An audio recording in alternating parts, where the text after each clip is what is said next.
satunya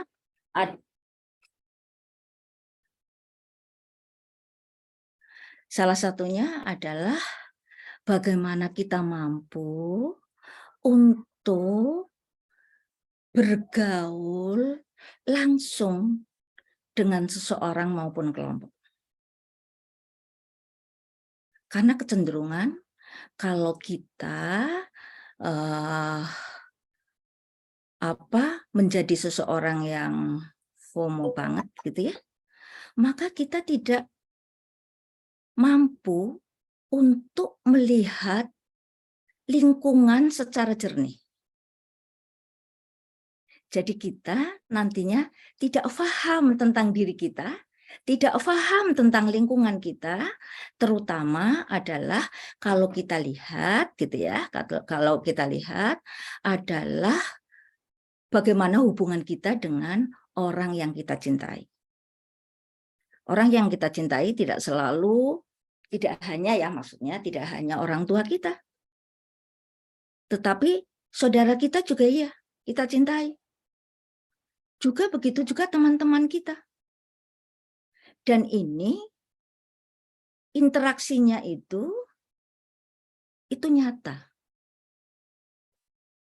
Biasanya yang kita lihat gitu ya, yang kita gali gitu di informasi itu biasanya adalah tidak nyata. Bahkan kita nantinya akan menghayal sesuatu yang sama persis dengan apa yang kita lihat. Tentunya ini medianya banyak hal ya yang bisa adik-adik lihat di sana. Bisa Instagram itu ya, sekarang lagi rame-ramenya TikTok gitu ya. Itu. Kemudian karena pesannya itu begitu langsung ya, kalau misalkan di interaksi sosial itu salah satunya adalah menggunakan media itu, pesan itu begitu cepat, nantinya akan berpengaruh, karena tadi di dalam komunikasi itu adalah syarat ya, syarat berinteraksi. Karena tadi sebetulnya tidak semua FOMO itu berakibat fatal manakala orang itu menyadarinya. Sadarnya bagaimana? Oke, aku suka terhadap sesuatu. Di sini biasanya kan figur ya, atau model ya, atau sesuatu yang dipunyai oleh orang lain. Tapi aku tahu bahwa kemampuan aku belum sampai sana. Karena nanti kalau kita itu salah satu kecenderungan FOMO itu adalah konsumtif. Kita membeli barang-barang yang sebetulnya kita tidak butuh. Tetapi itu lagi tren saat ini. Dan tentunya barang itu kadang dipakai kita itu nggak cocok. Ya, atau kita menggunakan sesuatu yang sebetulnya gitu ya, yang sebetulnya kalau kita gunakan itu juga nggak cocok. Tapi karena ini tren, maka saya akan mengikutinya sampai batas kita mengalami kecemasan itu. Bukankah kecemasan itu yang akan lihat salah satunya adalah dari sisi kognitif. Kita sudah tidak fokus lagi untuk belajar, adik-adik. Karena kita masih terngiang-ngiang sesuatu yang kita lihat di media itu. Terus kemudian bagaimana perasaan itu manakala kita tidak kesampaian untuk mendapatkan itu semua. Sehingga salah satu perilakunya yang tampak itu nggak bisa tidur karena dirasa belum selesai, gitu ya. Melihatnya itu belum penuh, gitu. Maka dari itu, tadi kalau misalkan kita sadari itu semua, kemudian kita mengevaluasi itu semua, maka kita mampu untuk menyelesaikan hal-hal yang negatif itu. Ya, yang hal-hal yang negatif tadi walaupun di dalam definisinya itu adalah sesuatu hal yang lebih menjurus ke negatif, tetapi tadi tidak semuanya negatif. Manakala kita mampu untuk mengkoreksi diri kita kecemasannya ada di mana saja, kemudian bagaimana cara kita mempersiapkan sesuatu hal yang paling tepat untuk dirinya. Kita mampu untuk menyelesaikan permasalahan yang ada pada diri kita, sehingga kita keluar dari semuanya. Karena kita itu ada di alam kesadaran, di dalam alam nyata. Sehingga adik-adik tidak selalu harus sama dengan orang lain. Plek, gitu ya. Kecuali ada beberapa hal yang memang adik harus punya. Yaitu pertama adalah tadi ya, di dalam setiap ini adalah kita manusia ya, setiap manusia itu adalah makhluk sosial dan kita itu bergantung sekali terhadap orang lain. Baik kita itu nantinya yang akan ditolong maupun kita meminta pertolongan itu. Karena interaksi ini tuh nyata ya, ada barangnya gitu ya, ada dunia nyatanya, maka kita mampu untuk melakukan komunikasi. Tentunya di dalam interaksi itu ada bermacam-macam ya, Dek ya. Ada yang kita itu di dalam berinteraksi itu ada yang sifatnya emosional, biasanya curhatan lah gitu ya. Kalau remaja-remaja kan habis pacar, hilang gitu ya. Terus kemudian, tetapi tadi itu adalah kitanya yang dicurhati itu mampu memahami perasaan orang, mampu mengetahui keadaan orang secara utuh. Berbeda kalau kita melihatnya adalah tidak secara langsung. Misalnya ya, ini ada kakak-kakak nih yang dari Fakultas Psikologi nih. Tentunya saya, ya, Ibu ya, jika konseling gitu, kita terapkan ke situ ya. Misalkan siapa tahu nantinya adik-adik tertarik di Fakultas Psikologi, kan begitu. Ya, kalau konseling kita melalui media apapun juga gitu ya, memang bisa. Hanya saja kita tidak mampu untuk melihat dan memahami orang itu secara utuh. Karena di dalam komunikasi itu ada hal-hal tertentu yang tidak bisa kita lihat secara langsung. Misalnya adalah bahasa tubuh. Ya, misalkan apalagi lewat telepon. Gitu, medianya lewat telepon gitu ya. Gitu. Misalkan tadi jelasnya urutan komunikasi itu tentunya ada seorang komunikan ya, dan dia yang menerima pesan, adik-adik yang nanti menerima pesan apapun itu ya, pesannya itu entah dari smartnya ada ya, Instagram atau WA atau apapun itu, atau mungkin bahkan TikTok gitu ya. Bagaimana komunikator itu mampu mempengaruhi. Dampaknya itu adalah bagaimana pikiran pada saat itu, sebagaimana FOMO itu. Ya. Mohon izin. Bagaimana pikiran adik pada saat itu, bagaimana perasaan adik pada saat itu, dan nanti akan melakukan hal yang serupa, hal yang sama, sesuai dengan yang dipesankan oleh komunikator itu. Makanya dampaknya itu akan dahsyat sekali. Ya, kalau itu positif, tentunya dampaknya adalah akan pengembangan diri adik untuk menjadi yang lebih baik lagi. Contoh nih ya, ibu melihat gitu ya, melihat seseorang gitu, datanglah ke rumah gitu ya dengan bapaknya. Kemudian oleh bapaknya dibilangin, ini kemarin mau kuliah di Fakultas Psikologi UGM tetapi nggak diterima ibu, gitu ya. Oke. Terus tapi dia pingin konsennya itu atau konsentrasinya, penginnya lah gitu ya, fakultas yang diambil itu adalah fakultas psikologi gitu. Oke, begitu saya lihat, ini ya salah satu kehebatan anak psikologi, Ibu bilang gitu. Baik. Ibu Bu Mus tidak pernah mohon izin kenal, ya? untuk waktunya Bu Mus hingga jam 9.50 ya Bu. Mengingatkan. 9.50, oke. Nggih, Nanti iya ya. Bu. Ya. Ini makanya Ibu secara umum aja, nanti kan di situ ada materinya kan? Oke. Ya, makanya tadi ini contoh bahwa bagaimana hebatnya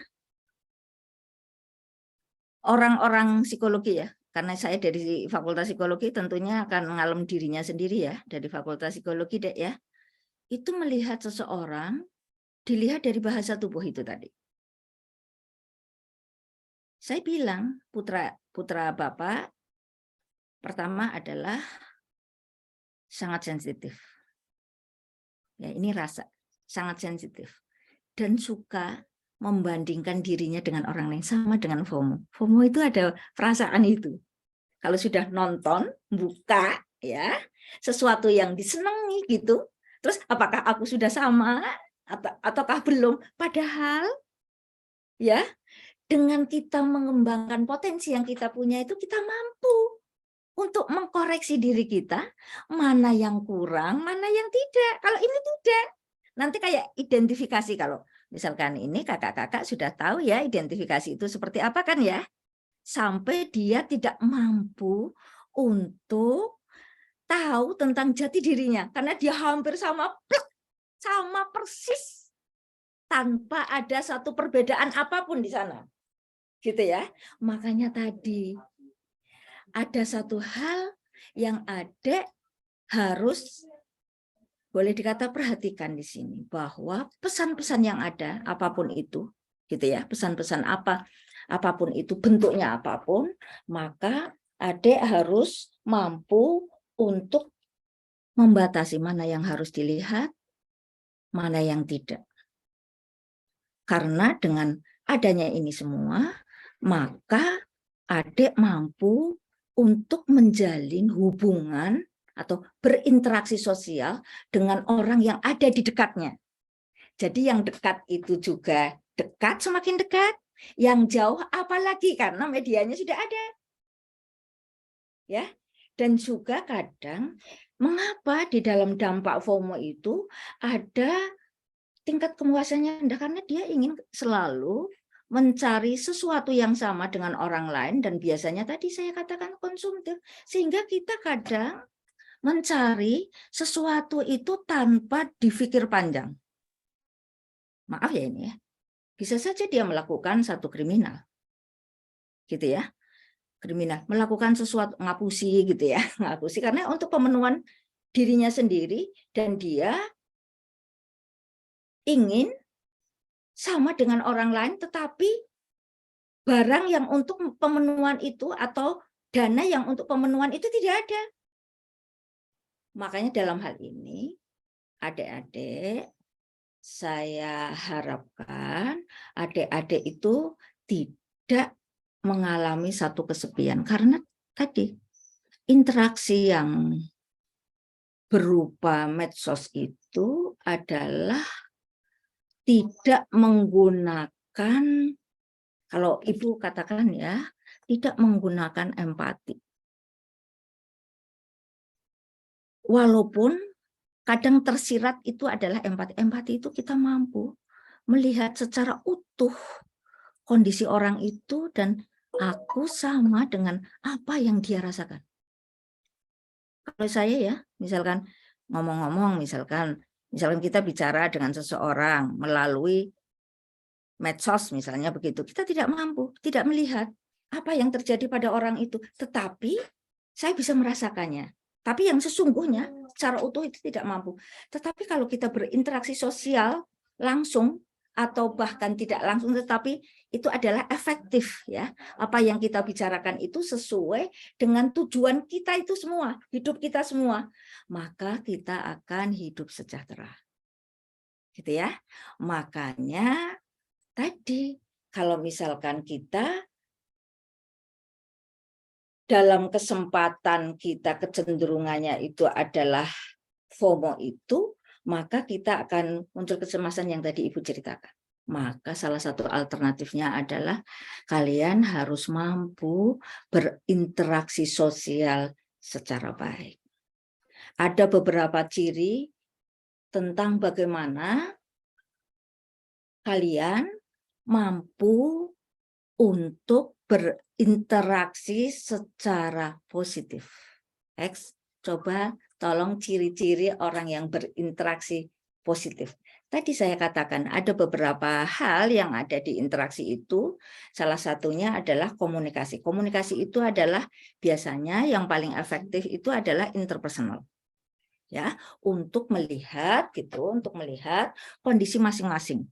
Tadi mungkin kita butuh butuh sesuatu hal yang kita inginkan Tetapi tadi kita mampu untuk meminta pertolongan atau kita menolong terhadap seseorang, makanya tadi timbul empati pada orang lain. Dan biasanya kalau ada simpati kita ketertarikan terhadap seseorang, kecenderungan kita akan berikan semua yang ada pada diri kita untuk orang yang kita simpati Tetapi tadi kalau kita itu tidak tumbuh itu, maka kita hidup kesepian, sendirian. Padahal basicnya, dasarnya manusia itu adalah berkumpul dan bermasyarakat. Yang satu nyapa dengan yang lainnya. Makanya tadi ada beberapa hal yang kita lihat. Coba kita lihat di Ekswati dengan ciri-ciri interaksi sosial yang positif atau yang tinggi itu seperti apa orangnya. Ini adalah faktor terbentuknya interaksi ya. Tadi Ibu sudah singgung sedikit di bawah. Di bawah lagi, oke. Kayak gitu ya. Inilah yang adik-adik harus bangun. Yaitu mampu dan bersedia menerima tanggung jawab. Ini tidak mungkin bisa kalau kita ada di dunia hayal. Ya. Tetapi kita akan melakukan tanggung jawab ini pada dunia nyata. Ya, pada dunia nyata. Dan biasanya kita mampu berpartisipasi atau berteman dengan orang yang sebaya atau di luar usia kita. Karena apa sebetulnya? Adalah untuk mengetahui sejauh mana kita mampu beradaptasi dengan lingkungan yang ada. Bukankah kita itu hidup? Ya, tidak selalu harus semua satu sebaya semua. Tidak selalu. Pasti ada yang umurnya lebih tua, ada yang umurnya lebih kecil ya daripada kita, tetapi kita mampu untuk menjalin hubungan dengan mereka dan beradaptasi dengan masing-masing usianya itu. Dan nantinya dengan interaksi sosial ini yang baik tadi Ibu katakan tidak selalu FOMO itu adalah negatif, tapi tadi karena itu adalah mengalami satu hal yang kecemasan itu, salah satunya itu tidak mampu untuk menyelesaikan masalah dengan baik.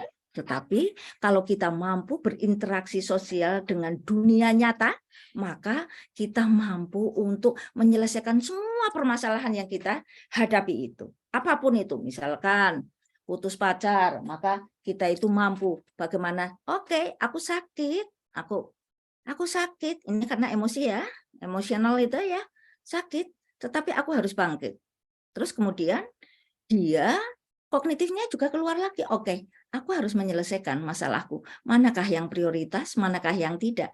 Oke, pacar juga prioritas karena saya juga akan menikah akan mencari pasangan untuk besoknya, tetapi apa yang sekarang harus kita lakukan? Oke, masalah-masalah yang keterkaitannya adalah dengan masa depan kita. Adik-adik mau kemana? Nah, itulah fokusnya. Walaupun tadi kita mempunyai satu masalah-masalah yang terjadi pada dirinya. Tentunya dengan mengatasi semuanya itu akan mencapai satu kebahagiaan. Karena tadi tidak ada masalah, walaupun perlu tahu ya adik-adik ya, bahwa masalah itu tidak akan pernah keluar dari kehidupan kita, selalu ada. Tetapi orang yang mampu ya mengembangkan potensi yang kita punya, karena tadi ya kita melihat sesuatu itu hal yang positif-positif yang tadi Pak Rektor katakan positif-positif. Apakah itu mampu untuk mengembangkan diri saya dan nantinya akan berdampak positif pada diri saya, itulah yang diambil. Makanya di sana ada sugesti. Jadi sebetulnya apa yang kita dapatkan di dunia maya itu mampu mensugesti diri kita itu jauh lebih baik. Walaupun itu yang mengatakan misalkan gurunya, ibunya, atau orang lain yang menurut kita adalah sangat dibutuhkan. Terus kemudian tentunya kita tetap pada pilihannya sampai diyakini bahwa pilihan itu benar. Ya, misalkan kita meyakini bahwa aku lebih baik belajar dulu, nomor satu, oke. Lihat medsos juga boleh-boleh saja, tapi ada waktunya dan aku tidak terpancang pada semua yang aku lihat diterapkan pada diri saya, atau saya harus selalu bangun tidur, makan, minum, semuanya tanpa lepas dari medsos itu. Oke ya, jadi tahu manakah pilihan yang paling tepat, yaitu prioritas. Untuk belajar, kalau ketertarikan di Fakultas Psikologi, maka adik-adik mampu untuk memprediksi bagaimana orang lain itu. Oke, next.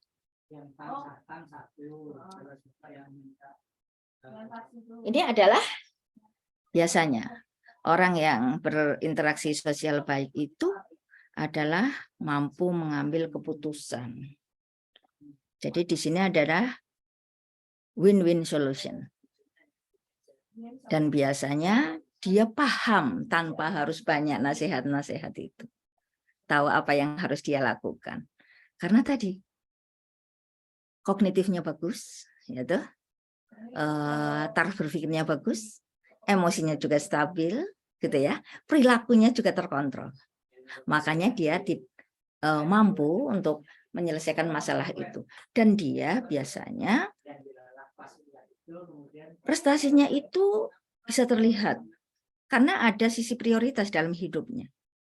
Ya, tidak semua terfokus pada sesuatu hal yang tidak nyata itu yang nantinya akan berdampak negatif. Tadi sekolah terlambat karena malam tiktokan, lihat tiktokan sampai malam hari, dan tiktoknya itu nanti akan misalkan untuk karena tadi ya, karena ingin bicara dengan teman bahwa aku tidak ketinggalan loh semalam sampai malam hari sehingga kesiangan ya berangkat sekolah ketinggalan, kemudian gurunya marah, tidak boleh sekolah masuk gitu ya.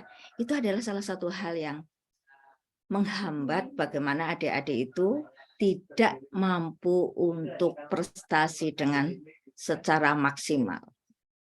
Dan juga tentunya gitu ya, kita akan mencari atau belajar dari kegagalan dan mencari solusinya. Tentunya tadi, misalnya oke, aku kemarin kayak gini, terus kemudian dikomunikasi tadi ya, ada komunikasi ya, pada orang yang tepat. Siapa yang harus kita komunikasikan untuk menyelesaikan masalah-masalah itu.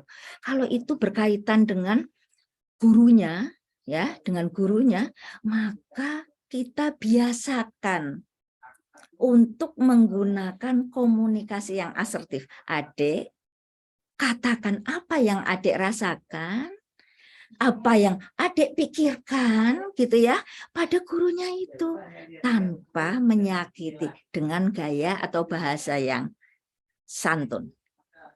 Tentunya guru akan mampu untuk menyelesaikan masalah-masalah yang terjadi itu karena tadi ya interaksinya kan langsung gitu ya, tahu betul apa yang terjadi gitu ya. Dan tadi kalau misalkan malam tidak, apa yang terjadi sehingga adik itu terlambat? Apa yang terjadi sehingga adik tidak bisa menyelesaikan masalah-masalah yang seharusnya masalah akademik ya yang seharusnya akan terselesaikan. Oke, next. Ini satu slide lagi yang negatif nanti untuk tanya jawab karena waktunya sudah hampir ya. Sudah selesai. Oke. Di sini biasanya adalah ciri-ciri orang yang berinteraksi sosial buruk. Pertama adalah mengalami hambatan, gitu ya, untuk penyesuaian diri. Jadi agak kesulitan, dia tidak maladaptif, tidak mampu untuk menyesuaikan diri dengan masalah-masalah yang dia harus hadapi. Ya, biasanya kecenderungannya adalah menyalahkan orang lain. Kalau bahasanya itu kakak-kakakmu itu adalah defense mechanism, ya kan? Itu. Jadi kalau misalkan kita itu nggak salah, yang salah itu orang lain kan gitu, mudahnya lah gitu ya. Terus aku sebetulnya gini, tapi memang begitu sebetulnya, tetapi untuk agar orang bisa menerimanya maka rasionalisasi itulah yang dia gunakan. Itu adalah salah satu halnya. Dan juga tidak bertanggung jawab. Tampak dalam perilaku mengabaikan pelajaran. Ini adalah kalau misalkan kita terapkan di adik-adik ini, adik-adik yang ada di sini. Dan biasanya lebih sensitif, biasanya agresif ya, apapun marah, pengennya marah, nadanya tinggi gitu ya. Dan ini yang membuat adik itu tidak disukai oleh orang lain. Karena orang yang agresif ya, agresif itu bisa verbal ya, bisa apa dikit-dikit terus terus ngomong gitu ya. Terus atau bahkan fisik, kalau fisik sangatlah tidak dianjurkan gitu ya. Itu adalah salah satu agar supaya adik tadi mampu kesimpulannya bahwa interaksi sosial itu sangatlah penting gitu ya. Untuk apa sebetulnya? Untuk memahami dan mengerti tentang situasi yang ada dan kita itu akan hidup bahagia. Walaupun tadi pesan melalui smartphone itu pun tidak salah. Ambillah sesuatu hal yang positif untuk pengembangan diri kita. Dan kita dengan interaksi sosial ini kita bisa ya boleh dikata mengembangkan diri ya, karena kita tahu dan memahami itu dan kita itu mampu untuk menolong sesama. Karena itu sifat empatinya itu ada gitu ya, dan dorongan motivasi itu ada untuk mencapai suatu tujuan yang kita ingin. Itu X. Itu adalah materi untuk treatmentnya tentunya. Selanjutnya Ibu psikolog yang lain yang akan menyelesaikan hal itu. Terima kasih X waktunya. Baik, terima kasih Bu Mus. Jadi kalau saya boleh mengulas sedikit, FOMO itu merupakan kecenderungan konsumtif gitu ya. Terus bagaimana kita agar bisa terhindar dari FOMO ini, alangkah baiknya jika kita selalu mampu intervensi positif pada diri kita agar terhindar dari FOMO, yaitu perilaku mengikuti orang lain sampai kita mengalami kecemasan. Meskipun FOMO ini tidak selamanya bersifat negatif seperti itu ya Bu. Kemudian mengingatkan juga kepada teman-teman apabila sudah ada yang ingin ditanyakan atau dari materi Bu Mus tadi ada yang kurang jelas, silakan bisa langsung menuliskan di kolom komentar teman-teman sambil kita akan mendengarkan materi kita yang kedua. Baik, selanjutnya kita akan mendengarkan dan menyimak dari pemateri kedua kita kali ini yang akan membahas terkait adanya dampak dan juga intervensi-intervensi yang dapat mengatasi kurangnya interaksi sosial atau FOMO. Namun sebelum memasuki pemaparan materi, izinkan saya untuk membacakan CV dari Ibu Zunia terlebih dahulu. Ibu Zunia memiliki nama lengkap yaitu Ibu Zunia Fariska Aziza Harousni Wasni, SPSI M Psikolog. Kemudian Ibu Zunia ini merupakan seorang psikolog klinis. Selain mengembangkan karir di dunia praktisi, Bu Zunia ini juga tertarik dalam bidang akademisi termasuk studi penelitian. Kemudian riwayat pendidikan Ibu Zunia menyelesaikan pendidikan S1-nya di Universitas Mula Warman, Kalimantan Timur pada tahun 2015 hingga 2019. Kemudian melanjutkan studi S2 profesi di Universitas Islam Indonesia pada tahun 2019 hingga 2022. Kemudian riwayat pekerjaan saat ini, Ibu Zunia merupakan seorang psikolog klinis di UPTD PPA Perlindungan Perempuan dan Anak di Provinsi Kalimantan Utara. Kemudian merupakan tim ahli psikologi klinis di UPTD PPA Kabupaten Bulungan. Selanjutnya, Ibu Zunia ini merupakan psikolog asosiat di Psikohealing, Biro Psikologi. Selanjutnya, Ibu Zunia ini juga melakukan beberapa studi penelitian yang telah diterbitkan dalam penelitian terakhir, yaitu pada tahun 2020 terkait work from home, lab solution on psychology perspective. Kemudian terkait conference, Ibu Zunia ini merupakan peserta dalam acara The 19th International Postgraduate Research Colloquium IPRC pada tahun 2022 dengan judul penelitian The Role of Mediation, Fear of Missing Out, FOMO in Self-Regulation Relationship with Problematic Social Media. Dan yang terakhir, terkait speaker, Ibu Zunia ini juga telah banyak sekali menjadi pembicara di beberapa kegiatan. Dan yang terakhir menjadi pembicara dalam sharing session Goodness pada FAD Kabupaten Bulungan pada tahun 2023.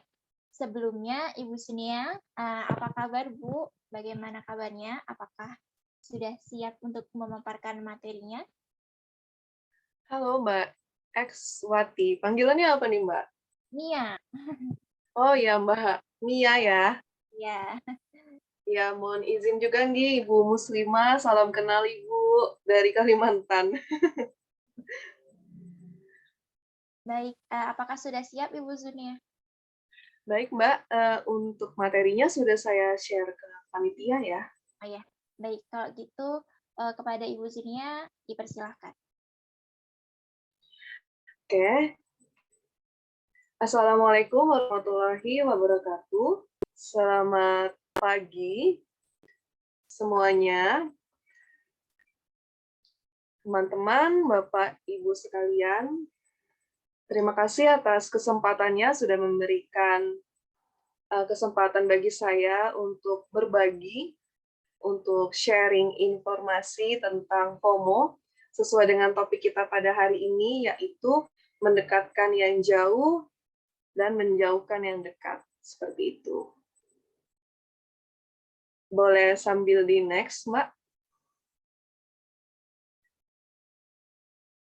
Jadi sebelumnya saya sepakat ya dengan Ibu Muslimah bahwa tadi Ibu Muslimah memaparkan FOMO itu tidak selalu bernilai buruk ya Bu ya. Jadi kalau misalnya kita lihat di Google atau di media sosial dan sebagainya tuh banyak banget orang-orang yang bilang bahwa FOMO itu dampaknya besar dan dampaknya sifatnya negatif. Tapi kalau kita memang melihat dari perspektif lain, FOMO itu juga sebenarnya bisa menjadi motivasi loh, bisa menjadi penggerak loh untuk kita agar bisa membenahi hidup kita sesuai dengan role model yang kita mau. Tapi itu dia, ada beberapa hal penting sebelum kita membenahi diri tersebut yang harus kita sesuaikan dan harus kita selaraskan dengan hidup kita.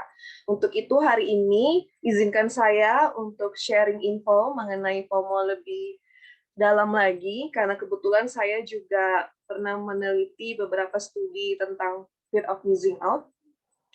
Sebelum kita ke materi, mungkin saya ingin melakukan penyegaran dulu nih untuk para peserta yang hadir hari ini. Terima kasih pada pagi hari ini sudah meluangkan waktunya. Mungkin bisa dijawab di kolom komentar ya, atau kalau misalnya mau di unmute, boleh banget untuk dijawab pertanyaan ini.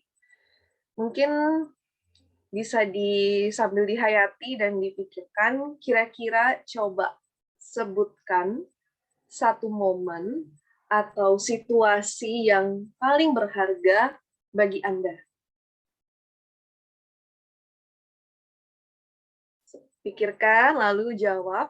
Boleh di kolom komentar atau di unmute, agar saya bisa dengar juga nih suara-suaranya yang merdu.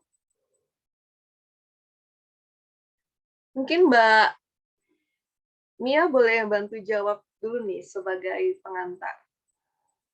Baik, kalau saya momen yang berharga itu ketika ini saya bisa jadi, kebetulan saya sudah teacher gitu. Kenapa? Karena di balik itu meskipun awalnya susah, tapi kalau misalnya kita kayak terus belajar, terus kayak mengambil sisi baik dan positifnya, itu ternyata tuh menyenangkan dan juga enggak seperti apa yang awalnya kita bayangkan, seperti itu sih. Oke, jadi momen berharganya seperti itu ya, Mbak Mia ya. Kalau peserta yang lain bagaimana? Kira-kira momen apa atau situasi apa yang berharga di dalam hidup rekan-rekan sekalian? Ayo mungkin teman-teman bisa langsung menuliskan di kolom chat atau kalau yang berkenan bisa langsung on mikrofon, tidak apa-apa untuk membantu menjawab.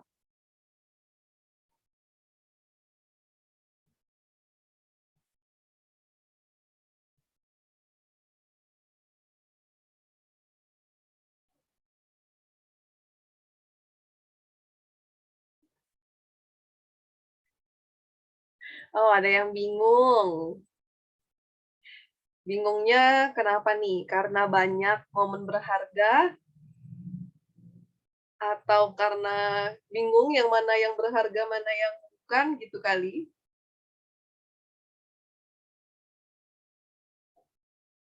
Siapa yang bilang bingung ini? Syafira ya? Mungkin kalau Syafira, mungkin kalau misalnya berkenan bisa di-unmute, lalu disampaikan kenapa bingung untuk menentukan momen yang berharga tersebut.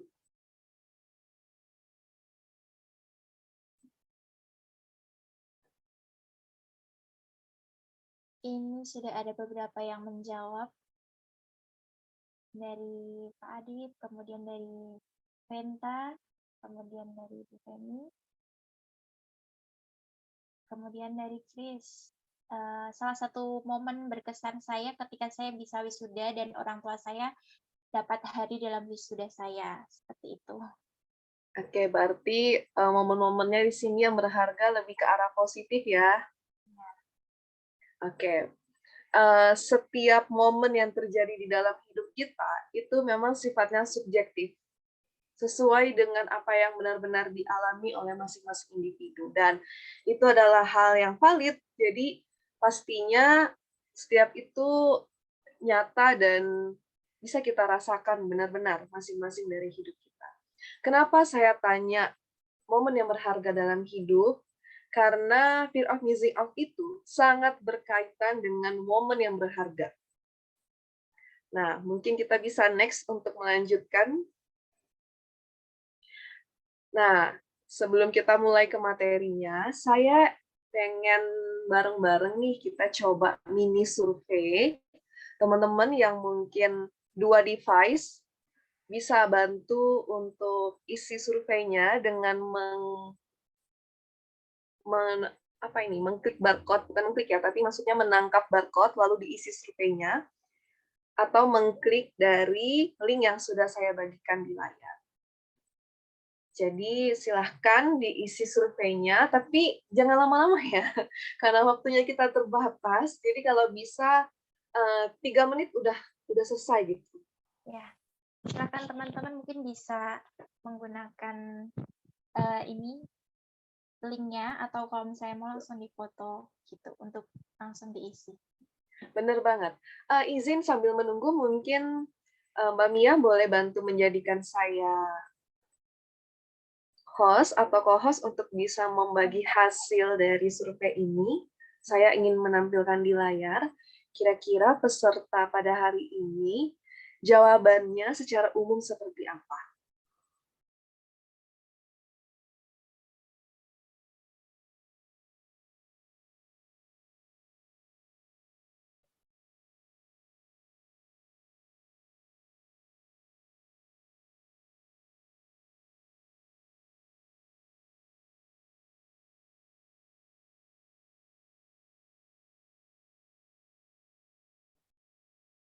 Oke.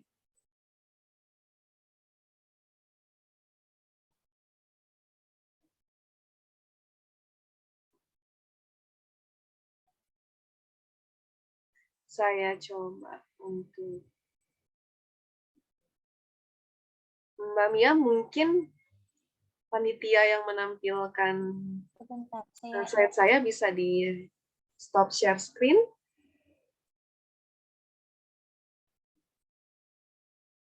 Oke, terima kasih. Kita coba untuk melihat hasilnya seperti apa. Ini sudah Udah lumayan ya yang isi ya. Sebentar, kita coba untuk. Apakah sudah terlihat jawabannya? Sudah. Iya, jadi di sini kalau kita lihat sebentar ya, biar bisa ditampilkan.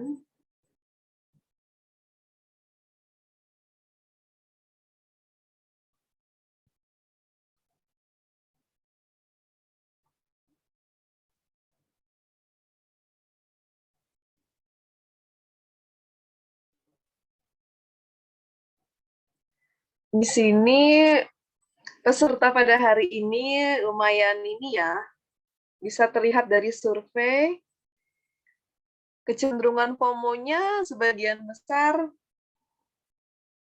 bisa melanjutkan pekerjaan atau aktivitas sehari-hari, sebanyak 16 orang, kemudian ketika tidak bisa buka media sosial, merasa kesepian, ada yang sangat khawatir bila tidak update, selalu gelisah ingin membuka.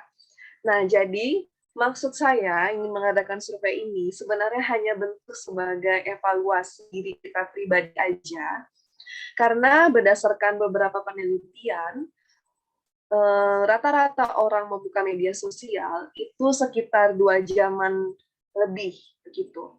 Nah, kira-kira kalau misalnya lebih dari 4 jam nih kita tidak buka media sosial sama sekali, apa yang kita rasakan? Nah, ternyata di sini sebagian besar tetap melanjutkan aktivitas sehari-harinya. Dan beberapa ada yang merasakan kecenderungan perasaan dampak dari penggunaan media sosial yang terbatas tersebut. Jadi saya ucapkan terima kasih teman-teman. Nanti ini akan berkaitan dengan materi kita selanjutnya. Jadi luar biasa banget ya, terima kasih teman-teman yang sudah meluangkan waktunya untuk mengisi. Jadi kita sudah tahu nih, bagaimana nanti kelanjutan tentang FOMO tersebut. Silakan di next, Mbak.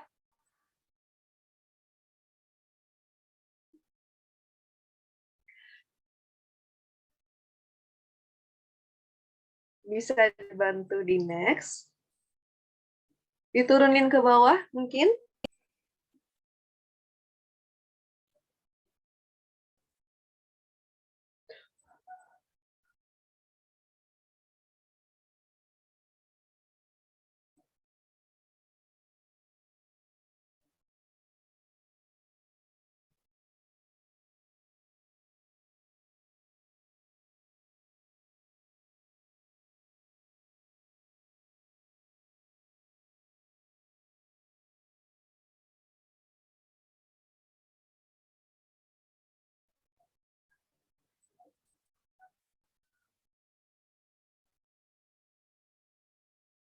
Sambil menunggu mungkin kita mendiskusikan ya terkait hasil survei tadi.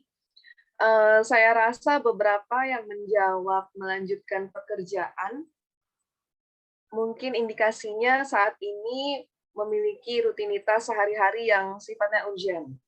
Nah, sedangkan yang tadi mungkin ada merasa kesepian, kemudian masih ada yang merasa takut kalau nggak update, ada juga mungkin masih yang gelisah kalau misalnya nggak buka media sosial. Sebenarnya beberapa poin itu sudah masuk ke dalam unsur-unsur dari FOMO. Seperti yang tadi Bu Muslimah sampaikan ya di awal. Terima kasih sekali Bu Muslimah sudah bantu menjelaskan terkait dasar-dasar dari FOMO sendiri, gambaran dari FOMO. Sebenarnya FOMO itu sudah dibicarakan, sudah didiskusikan, dan sudah terjadi jauh sejak zaman digital ini semakin berkembang. Jadi awal mula kemunculan FOMO itu benar-benar valid gitu ya, dibahas variabelnya itu dari Pietrzybielski tahun 2013. Tapi kalau kita tarik historinya, sebenarnya sebelum Pietrzybielski mengungkapkan istilah FOMO ini, itu sudah terjadi loh dalam kehidupan sehari-hari kita. Coba deh, kalau misalnya saya manggilnya izin teman-teman aja nggak apa-apa ya, karena ini teman-teman mahasiswa kan. Ya, jadi coba deh, teman-teman yang dulu mungkin masih kecil, kalau misalnya sore-sore atau menuju maghrib, menuju senja itu lagi main bareng sama teman-temannya. Terus ternyata nggak dibawa tuh sama teman-temannya main. Apa yang dirasakan? Yang dirasakan mungkin, ih, kok aku nggak dibawa ya? Akhirnya kepikiran tuh temennya main apa aja ya, terus mereka kemana aja ya, sama siapa aja ya. Muncullah perasaan ketakutan, kenapa kita nggak ikut sama mereka. Itu adalah contoh kecil. Dulu tuh kita sebenarnya udah ngerasain FOMO loh. Dan FOMO ini nih nggak terbatas soal media sosial aja. Tapi karena zaman sekarang ini eranya sudah era 5.0, bahkan udah 5.0 ya, digitalisasi sekali, sehingga internet dan media sosial itu sangat lekat dalam kehidupan kita. Dan FOMO ini semakin merebak luas, salah satu faktornya karena penggunaan internet dan media sosial tadi. Sehingga FOMO banyak sekali dikaitkan dengan media sosial, seperti itu. Makanya ketika kita tidak bisa membuka HP, lewat dari 2 jam aja, tidak bisa buka media sosial, beberapa dari kita ada yang masih ngerasa gelisah sekali. Rasanya tuh ya, pengen banget itu buka akun Snap Instagram dan lihat kira-kira orang ngapain aja ya selama ini. Terus ngerasa kayaknya kalau nggak update, nggak buka Twitter, nggak tahu info, dalam waktu 5 jam aja, itu rasanya udah ketinggalan zaman banget. Dan beberapa dari orang juga ada yang merasa kesepian, karena nggak punya teman di dunia nyata. Dia merasa mistrust, merasa adanya trust issue dengan orang yang ada di dunia realita, sehingga di dunia maya lebih dipercaya, dan lebih meningkatkan FOMO, karena dia pengen tahu nih kehidupan orang yang ada di internet. Jadi, beberapa hal-hal tersebutlah yang berkaitan dengan FOMO. Ini baru fenomena umumnya. Coba kita lanjut lagi untuk slide berikutnya. Silahkan.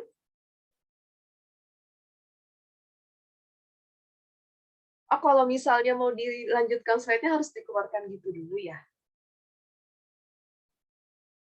Kayaknya ini sinyalnya kurang bagus. Oh, begitu. Iya.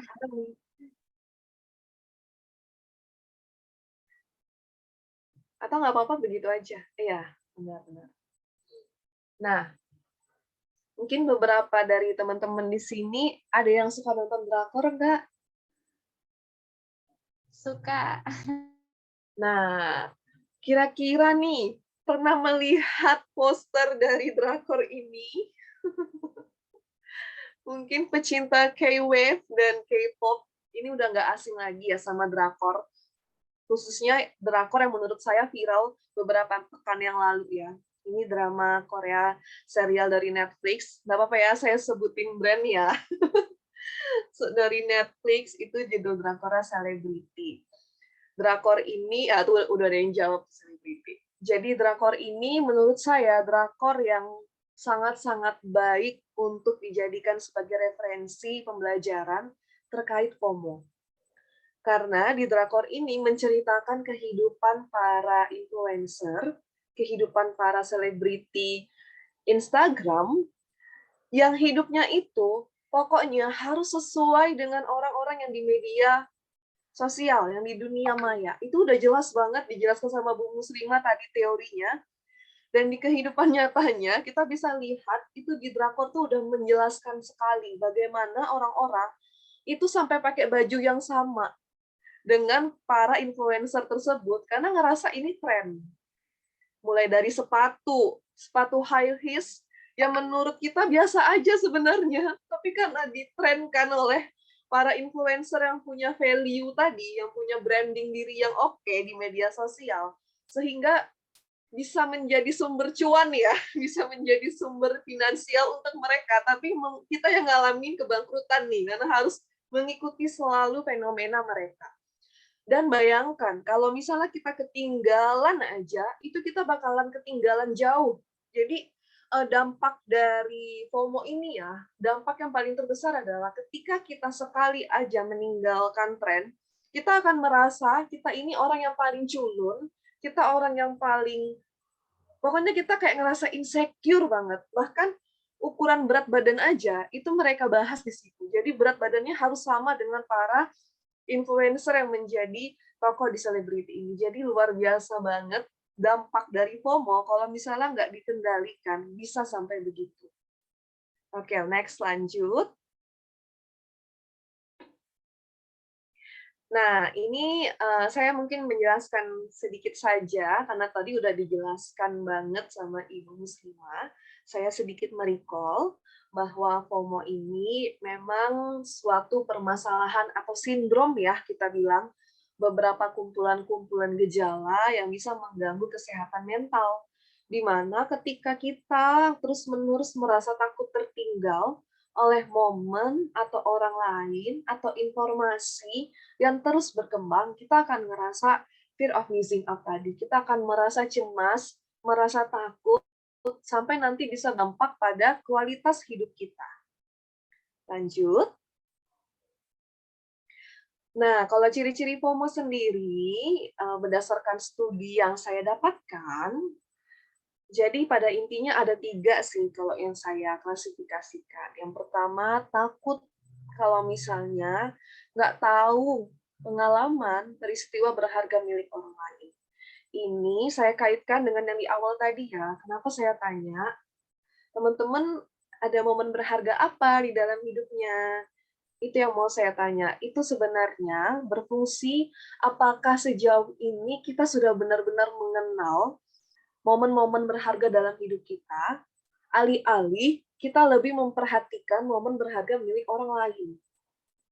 Ketika kita melihat influencer atau melihat artis di media sosial, mereka mungkin lagi healing-healing gitu bahasanya ya, bahasa orang zaman sekarang. Healing-healing, naik jet pribadi, terus kita lihat di Instagram gitu.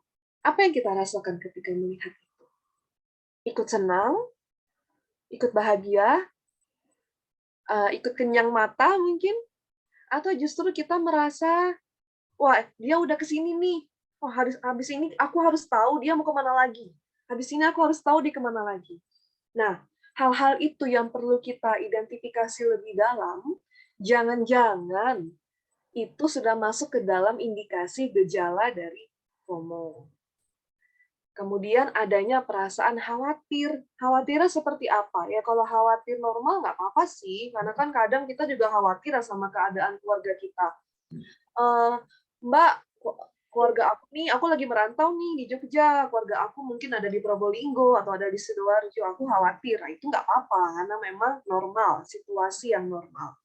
Tapi ketika kita khawatir dengan peristiwa yang dialami orang lain, di mana dia liburan, terus kita kalau misalnya kehilangan sedetik aja kesempatan untuk tahu dia di mana, padahal dia juga bukan siapa-siapa kita, kalaupun cuma teman biasa, tapi kita udah pengen tahu karena kita juga ngerasa sama dengan dia, mungkin kita perlu mendalami lagi kondisi yang kita punya gitu terkait FOMO. Jadi takut, khawatir, intinya adalah kondisinya itu dalam taraf yang berlebihan dan tidak bisa kita kendalikan.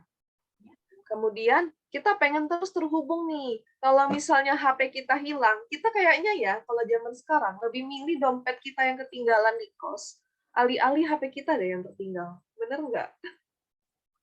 Karena kita kayak ngerasa selalu pengen stay connected. Kita pengen selalu terhubung. Kita kalau misalnya paket data mati aja, kita pasti bakalan mengusahakan untuk membeli paket data daripada kita kelaparan. Jadi adanya naluri-naluri digitalisasi ini juga sebenarnya bisa menjadi salah satu indikasi ciri-ciri FOMO. Seperti itu. Next mungkin. Nah, saya juga sedikit lagi ya merecall faktor-faktor yang bisa berkaitan dengan FOMO.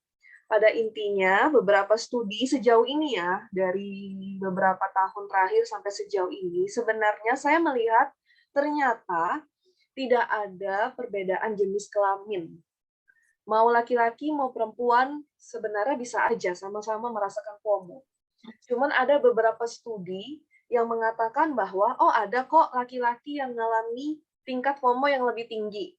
Karena laki-laki ini dia punya minat yang berlebih untuk selalu menggunakan teknologi dengan misalnya belajar, main hiburan, atau main games gitu. Itu bisa berpengaruh. Atau ada juga yang ngomong studi lain berkata bahwa perempuan nih yang lebih banyak FOMO karena mereka pengen diakui sama kelompok, pengen diperhatiin sama kelompoknya sehingga mereka merasakan selalu ingin nih terhubung dan takut ketinggalan tren.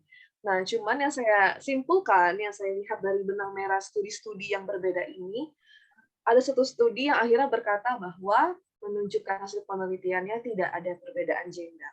Sehingga sejauh ini, apalagi kita juga udah pasca COVID ya, baik perempuan maupun laki-laki sebenarnya sama-sama berpotensi mengalami FOMO.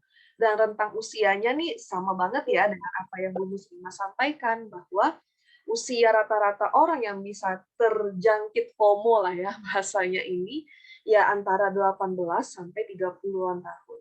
Seperti itu. Kenapa?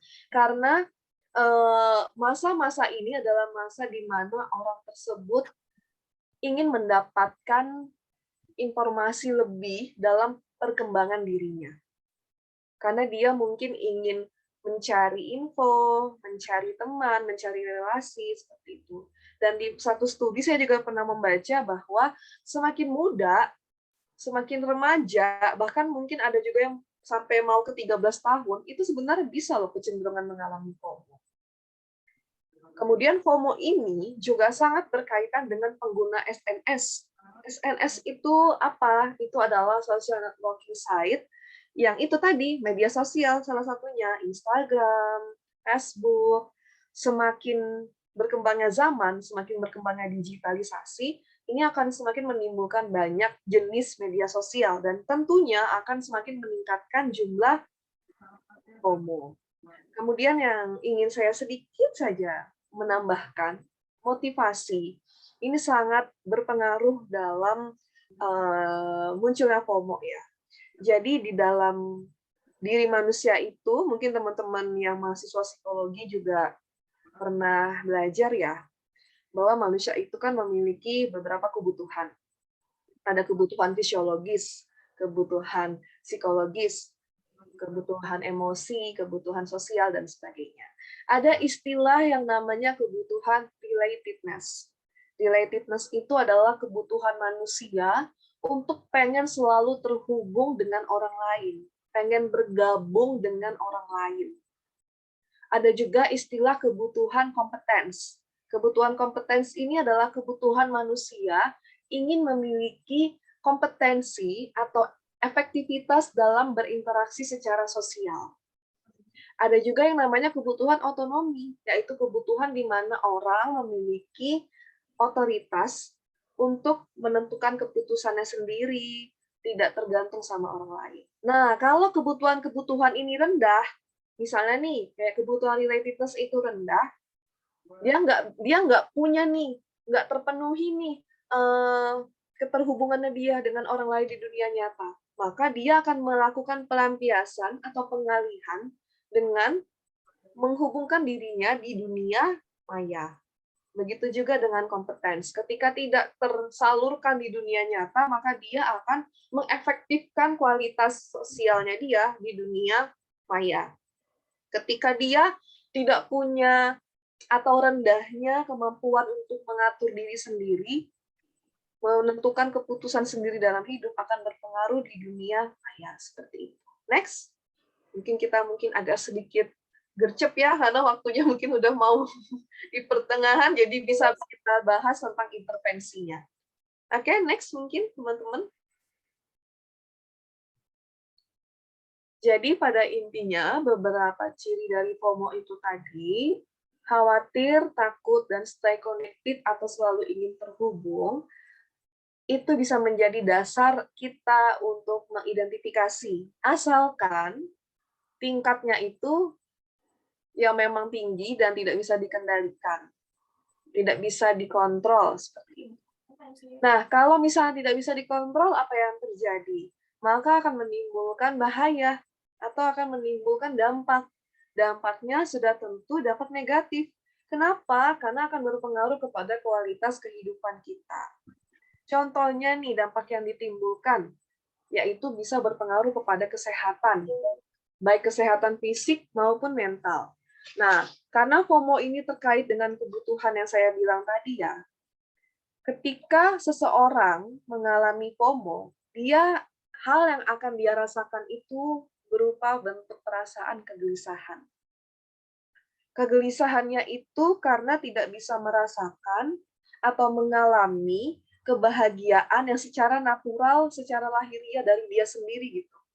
Jadi dia akan merasakan bahagia ketika mendapatkan kebahagiaan dari orang lain yang menarik, yang menyilaukan hati dan matanya dari orang lain tersebut.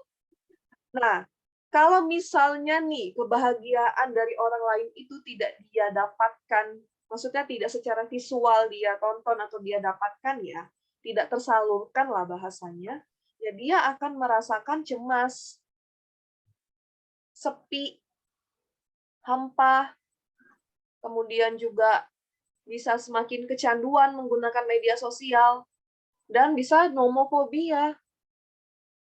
Nomofobia itu kan maksudnya fobia kalau misalnya HP-nya jauh dari dia. Kemudian, nah kalau misalnya dia kalau misalnya nggak tersalurkan ya menggunakan media sosial. Tapi kalau misalnya dia menggunakan media sosial, justru juga bisa menimbulkan dampak. Jadi kalau dia misalnya terus-terusan melihat kehidupan orang lain, yang dia rasakan dampaknya adalah yang pertama, bisa minder, insecure. Karena dia pastinya seperti yang Bu Muslimah bilang tadi, mengcompare, membandingkan antara kehidupan dia dengan kehidupan orang lain. Wah, kehidupan influencer ini kok kayaknya kaya banget ya. Aku pengen banget kayak dia nih. Tapi kita juga sadar kenyataan yang kita punya tidak seperti influencer tersebut. Sehingga apa yang terjadi? Memantik iri hati. Tingkat kepuasan hidup kita juga jadinya rendah. Kita juga jadinya ya punya citra diri yang low, yang rendah juga nih, bahkan sampai depresi. Sekompleks itu kalau misalnya kita biarkan FOMO ini semakin menyebar di dalam hidup kita. Dan tentunya akan berpengaruh dong ke kesehatan fisik, khususnya bagian mata. Karena ketika kita selalu menggunakan HP, mata ini kan menjadi jendela diri kita untuk melihat itu. Maka tingkat kerabunan juga akan semakin meningkat, gangguan tidur juga bisa terjadi, konsentrasi juga bisa berkurang. Jadi kesehatan fisik itu juga bisa berpengaruh kalau misalnya FOMO tidak dikendalikan.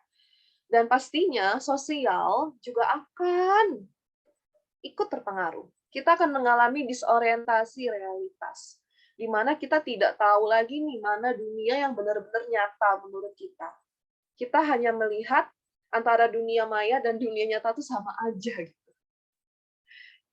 Padahal dunia maya ini seharusnya menjadi pelengkap, menjadi pendukung dalam kehidupan kita sehari-hari. Dunia realita inilah yang menentukan kita untuk melanjutkan kehidupan kita sehari-hari. Tapi kalau kita membiarkan FOMO ini tidak tersembuhkan, tidak terpulihkannya, yang ada kita akan mengalami disorientasi realitas tadi. Dan sama ya dengan yang Bu Muslimah bilang, bahwa kendala finansial itu menjadi masalah utama juga dari FOMO.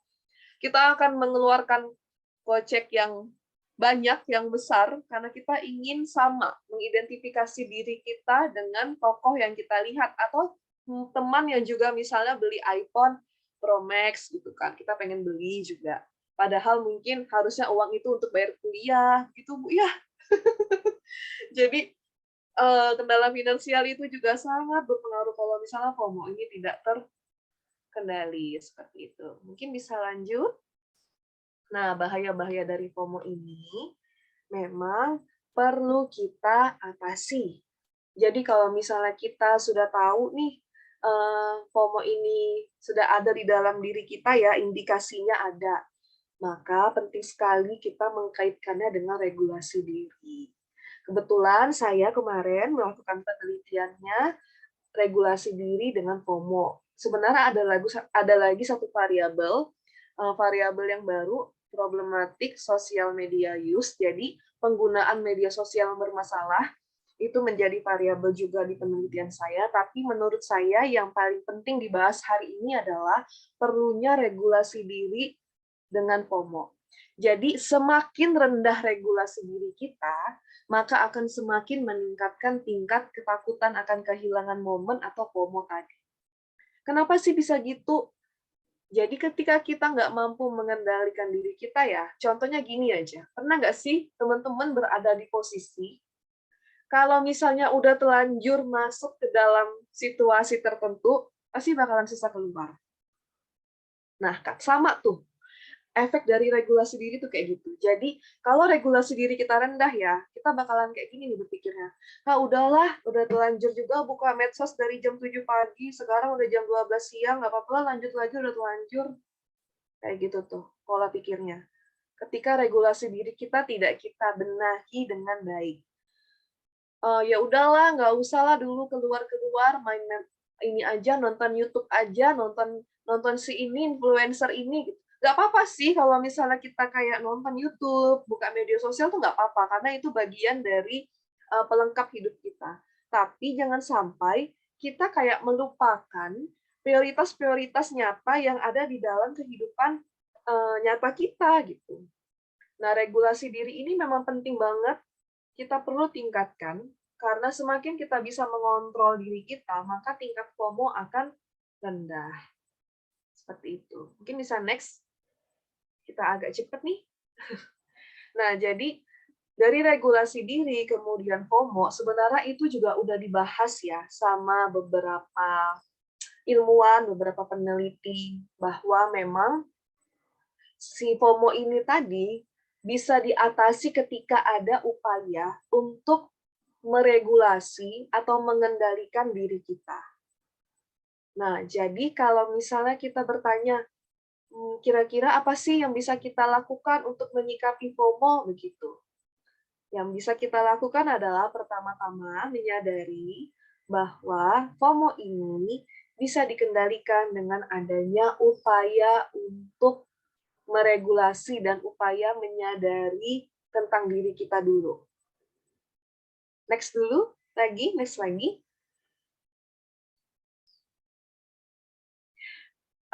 Jadi kalau menurut dari salah satu peneliti juga ya di Indonesia, itu dia melakukan penelitian di tahun 2019, Sianipat dan Kolewati itu bilang kalau FOMO ini bisa disikapi ketika manusia menggunakan kemampuannya untuk bisa menyusun strategi dalam menghadapi dan menghindari suatu hal yang mengganggu, yang menghambat aktivitas sehari-harinya. Jadi kalau kita lihat masyarakat digital sekarang ini kan, kenapa masih susah sekali untuk keluar dari jerat penggunaan media sosial yang bermasalah, ya karena belum menemukan strategi-strategi yang tepat dalam menyikapi hal tersebut. Terus, karena bagi saya belajar itu kan dari berbagai sumber ya. Dan salah satu sumber yang bisa saya ambil juga dari kitab suci umat Islam, dari Al-Quran itu sebenarnya juga udah menjelaskan tuh teman-teman bahwa kita perlu adanya sikap untuk memperhatikan apa yang kita perbuat. Jadi, kita perlu banget untuk sering melihat, sering mengevaluasi apa yang kita lakukan untuk bisa menyikapi tingkat FOMO tadi. Seperti itu. Kenapa sih penting banget untuk bisa mengevaluasi? Mungkin bisa di next, teman-teman. Kenapa penting banget untuk bisa mengevaluasi apa yang kita lakukan? Karena hidup itu seperti mendesain suatu ruangan, seperti menata suatu ruangan. Ruangan ini yang ada di depan teman-teman semua, mungkin awalnya nggak ada sofa, nggak ada lampu, nggak ada buku, nggak ada vas bunga, dan sebagainya. Mungkin masih seperti ruangan kosong. Tapi ketika kita menata, menyusun barang-barangnya sesuai dengan tempat sehingga menjadi ruangan yang sudah utuh seperti ini, begitulah kehidupan. Kita juga perlu menyusun hidup kita, menata hidup kita, supaya sesuai dengan koridornya. Ketika kita tidak bisa menyusunnya dengan baik, yang terjadi adalah banyak sekali hambatan-hambatan yang bisa masuk ke dalam hidup kita dan mempengaruhi kualitas hidup kita. Contohnya si FOMO ini. Kalau misalnya kita masih punya masalah, masih punya persoalan untuk mendesain, menata hidup kita, maka FOMO tersebut akan semakin membuat hidup kita berantakan. Karena kita fokusnya hanya pengen hidup orang lain sama seperti kita. Padahal, kalau kita fokus menata apa yang kita punya saat ini, maka ruangan hidup kita ini akan menjadi sangat indah, sangat menawan untuk kita sendiri. Seperti itu. Jadi mungkin bisa bantu di next. Jadi ada beberapa cara nih yang bisa kita lakukan untuk menata diri kita, mengevaluasi diri kita, menata ulang kembali apa yang kita punya ketika kita udah ngerasa, wah, aku udah punya ketakutan nih ketinggalan momen kayak gitu. Mungkin bisa di next. Next lagi, dibawa aja langsung. Nah, yang pertama, how to deal with FOMO. Gimana sih nyikapi FOMO? Yang pertama adalah melacak pikiran negatif. Bisa di bawah lagi? Melacak pikiran negatif. Nah, melacak pikiran negatif ini maksudnya adalah teman-teman perlu banget ya untuk melakukan cara pertama ini, menuliskan pikiran-pikiran yang mungkin teman-teman punya di suatu lembar kertas atau di suatu jurnal, untuk bisa membantu teman-teman semua mengetahui seberapa sering teman-teman memiliki pikiran-pikiran negatif tersebut, dan tindakan apa nih yang bisa dilakukan untuk menyikapi pikiran tersebut. Jadi, kalau sudah kayak gitu, teman-teman bisa mengamati hasilnya untuk mengetahui adanya pola negatif dan menganalisis hal apa aja yang bisa diubah untuk memperbaiki pola tersebut. Jadi melacak pikiran negatif ini juga sering muncul ketika membantu teman-teman untuk lebih sadar. Jadi poinnya itu supaya lebih sadar ada pikiran-pikiran negatif, sehingga bisa mengganti pikiran tersebut dengan pikiran yang lebih positif. Seperti itu. Jadi nanti bisa tuh teman-teman tulis di sebuah kertas apa-apa aja pikiran-pikiran yang muncul. Contoh, aku ngerasa hidup aku biasa aja, tidak seperti teman aku yang punya ini, punya itu, gitu. Nah, mungkin dari pikiran itu kita lacak, kita lihat, oh ternyata hidup aku sebenarnya udah baik sekali loh selama ini, dan kenapa aku berpikir bahwa hidup aku tidak sebaik dia, gitu. Jadi, ubah hal-hal yang kita pikirkan negatif tadi menjadi lebih positif. Amati dan pikirkan hal-hal apa yang bisa dilakukan untuk memperbaiki pola pikiran negatif tersebut. Mungkin bisa next. Kemudian yang kedua, itu adanya ubah fokus. Daripada kita berfokus pada apa yang kita kurang yang kita punya gitu ya, kita fokus pada apa yang kurang dalam hidup kita, coba perhatikan apa yang kita miliki saat ini. Ini itu lebih mudah loh diucapkan daripada kita lakukan untuk flexing di media sosial, atau kita mau coba memperlihatkan show off di media sosial, di mana mungkin kita akan dibombardir ya dengan gambar hal-hal yang tidak kita miliki. Jadi kalau misalnya kita berfokus pada apa yang kita miliki, itu jauh lebih mudah dan jauh lebih mindful kita lakukan.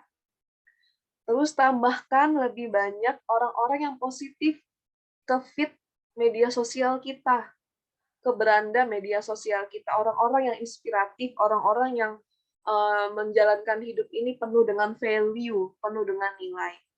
Sembunyikan orang yang cenderung terlalu, yaitu tadi, yang menyombongkan diri, yang flexing, yang tidak mendukung perkembangan kita lah. Itu disembunyikan aja, dan kita bisa mengubah umpan untuk menunjukkan kepada apa yang lebih sedikit dan bisa memicu FOMO tersebut. Kemudian berusaha mengidentifikasi nih, apa yang mungkin bisa membuat kegembiraan itu muncul karena online aja gitu. Nah, jadi berusaha untuk meminimalkan rasa gembira dari online itu, alih-alih di online, mending gembiranya di dunia nyata. Seperti itu. Kemudian next, Dan yang menurut saya paling maksudnya nggak kalah penting lah dengan yang sebelum-sebelumnya, itu adalah dengan menerima diri sendiri. Kenapa ya menerima diri sendiri itu penting? Karena hal pertama yang harus disadari setiap orang, bahwa ia tuh nggak mungkin untuk terus mengikuti perkembangan orang setiap saat. Jadi seseorang itu tidak mungkin untuk terus berada dalam keadaan menyenangkan. Dan belum tentu loh orang itu juga lagi sedih dia publikasikan di dunia maya. Jadi kalau kita sadar dan merasa bahwa setiap orang itu wajar untuk memiliki kekurangan, maka perasaan untuk ketinggalan dari orang lain bukanlah suatu kesalahan. Kita juga nggak perlu membandingkan diri kita dengan orang lain, karena setiap orang itu berbeda-beda dalam menjalani kehidupannya. Istilah dalam psikologi itu individual difference. Setiap orang berbeda-beda dan kita menyadari bahwa kita nggak mungkin bisa mengikuti terus perkembangan mereka. Next. Ketika kita sudah menerima diri kita, maka hal yang bisa kita lakukan adalah menghargai diri dan fokus pada rasa kebersyukuran atau terima kasih untuk diri kita sendiri. Jadi perlu sekali ya kita teman-teman sama-sama, saya juga meningkatkan perasaan bersyukur dan mengurangi FOMO yang berlebihan tadi. Kalau kita fokus pada hal-hal yang baik yang kita miliki, potensi yang kita miliki, dan bersyukur atasnya, perasaan untuk iri dengki nih, perasaan mungkin jealous, dan merasa kekurangan itu akan jarang sekali muncul. Menghargai diri sendiri itu bisa kita lakukan dengan menyadari kalau orang-orang yang ada di sekitar kita ini itu juga punya banyak hal yang bisa disyukuri juga dalam hidup mereka. Jadi selain dengan membantu orang lain yang sedang kekurangan juga, kita juga bisa merasakan bahwa kita juga orang yang layak untuk bahagia. Jangan lupa ya bahwa diri kita ini udah banyak sekali melakukan perjuangan, banyak sekali melewati proses dalam hidup, sehingga alih-alih kita bersyukur dan mengapresiasi prestasi orang lain, kebahagiaan orang lain, kenapa kita tidak fokus dan melihat serta mengapresiasi perjuangan yang sudah kita lakukan untuk diri kita sendiri. Seperti itu. Next. Kemudian, nah ini penting kalau sudah bisa menerima diri, sudah bisa bersyukur, tetap kita butuh yang namanya pengendalian dalam menggunakan medsos dan gawai atau smartphone atau HP. Jadi ya FOMO ini kan muncul karena sering dipicu oleh update atau postingan orang lain. Nah, makanya dari sini kita membatasi diri kita. Intinya membatasi loh ya, bukan men-stop, bukan memberhentikan. Karena seperti tadi yang Bu Muslimah bilang, kita juga nggak bisa hidup tanpa teknologi. Jadi tetap kita butuhkan media sosial sebagai pelengkap, tapi butuhnya yang namanya batasan. Kita juga perlu menentukan nih, membuat komitmen pada diri kita. Kira-kira kita sehari itu bisanya yang paling ideal menggunakan Instagram, menggunakan media sosial, atau membuka Play Store lainnya itu jam-jam berapa aja, itu perlu dibuat dan perlu dikomitmenkan. Seperti itu. Next.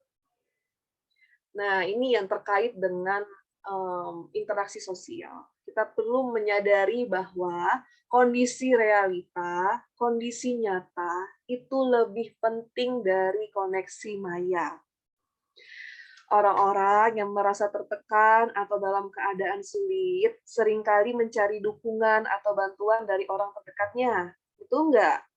Kalau misalnya kita lagi butuh, kita pasti hubungin teman kita kan untuk minta bantuan. Nah, hal ini juga nih yang menunjukkan bahwa rasa kesepian dan keterasingan itu merupakan isyarat, merupakan tanda dari pikiran bahwa kita itu membutuhkan hubungan sosial yang lebih erat dengan orang lain. Nah, tapi kalau misalnya koneksi maya ini, di dunia maya ini berlebihan, pastinya kan kita akan kurang nih jadinya memiliki keterkaitan dengan di dunia nyata. Maka dari itu, kita perlu banget untuk menyadari bahwa kondisi nyata itu lebih penting dari koneksi maya.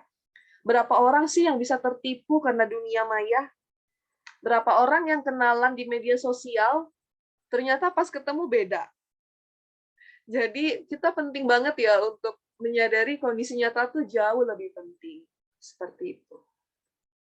Terus pentingnya untuk membuat jurnal. Membuat jurnal ini dalam artian seperti membuat skala prioritas, teman-teman. Penting banget untuk kita mencatat hal-hal yang menyenangkan yang bisa kita lakukan. Jadi kita fokusnya nggak cuma ke HP doang gitu. Ke HP boleh loh, tapi ada waktunya kan. Jadi kita bisa loh memulainya dengan membuat skala prioritas atau membuat rutinitas kita. Misalnya nih contohnya, jalani hari dengan senyuman, belajar dan berkarir dengan giat, berbakti pada keluarga, jaga kesehatan fisik dan mental. Itu mungkin bisa kita tulis supaya kita bisa tahu hal-hal apa yang bisa kita lakukan. Atau dengan versi dari teman-teman. Next. Nah, kemudian kita bisa melakukan mindfulness. Jadi, mindfulness ini apa sih? Mindfulness ini adalah kesadaran yang penuh, di mana kondisi seseorang itu fokus sepenuhnya terhadap apa yang dia lakukan saat itu, here and now. Jadi kalau misalnya kita di dunia sekarang nih ya, maksudnya di dunia nyata, kita mindful, kita kayak menikmati, merasakan udara-udara yang ada di sekitar kita, kemudian kita lebih memperhatikan kondisi di sekitar kita yang nyata, kita praktekkan itu, kita mungkin akan mengurangi tingkat kecemasan karena gelisah pengen buka HP. Jadi mungkin teman-teman bisa praktikan mindfulness, cara lebih detailnya gimana nanti teman-teman bisa lihat di jurnal-jurnal atau bisa browsing, karena nanti kalau saya jelaskan waktunya nggak cukup ya, udah mepet banget ini. Next, dan yang terakhir, kita bisa melakukan muhasabah. Muhasabah itu kalau istilah psikologinya mungkin introspeksi diri ya. Jadi kita mengintrospeksi, memperhatikan, merenungkan hal-hal yang baik, yang buruk, yang pernah kita lakukan nih, termasuk niat dan tujuan yang sudah kita lakukan gitu. Jadi kita kayak berpikir, aku ini pengen selalu update postingan, itu untuk apa sih memangnya? Terus kalau misalnya aku sudah update, yang aku dapatkan apa? Emang kalau udah dapat itu, aku udah bahagia kah? Hal-hal itu tuh yang perlu kita selalu tanamkan dalam diri, kita bermuhasabah, mengintrospeksi. Yang kita perlu perhatikan adalah cari kebahagiaan yang benar-benar muncul dari diri kita sendiri. Kita nggak bisa loh bergantung sama orang lain, mendapatkan kebahagiaan mutlak dari orang lain tuh nggak bisa kayak gitu. Karena itu akan membuat kita selalu mencari nggak ada ujungnya, teman-teman. Jadi kalau kita berfokus kepada apa yang kita punya saat ini, kita akan merasakan kebahagiaan yang sifatnya sejati. Seperti itu. Next, mungkin yang terakhir, ini langkah-langkah muhasabah, nanti teman-teman bisa share materinya, di-share aja, jadi bisa dilihat cara-caranya, karena kebetulan dulu saya pernah melakukan studi literatur tentang muhasabah, makanya saya tampilkan. Mungkin di akhir saya pengen kita sama-sama stop aja tadi di gambar tadi, rehat dan lihat sejenak. Mungkin bisa dinaikkan sedikit. Dinaikkan sedikit teman-teman, bisa dinaikkan sedikit aja biar tampilannya bisa full. Ya. Jadi untuk menutup informasi dari saya ini, saya ingin sama-sama kita coba melihat diri kita lebih dalam, mengenal diri kita lebih dekat, kita coba rehat dan lihat sejenak gambar yang ada di depan ini. Ini seperti ada jalan kan ya? Seperti ada di jalan raya. Jadi ini sebenarnya bentuk visualisasi dari kehidupan kita juga. Kita ini sebenarnya seperti ada di dalam perjalanan, teman-teman. Kalau misalnya kita lagi jalan, kita akan melihat banyak sekali kan sisi jalan raya, sisi samping kiri merupakan tepi jalan, sisi samping kanan merupakan tepi jalan.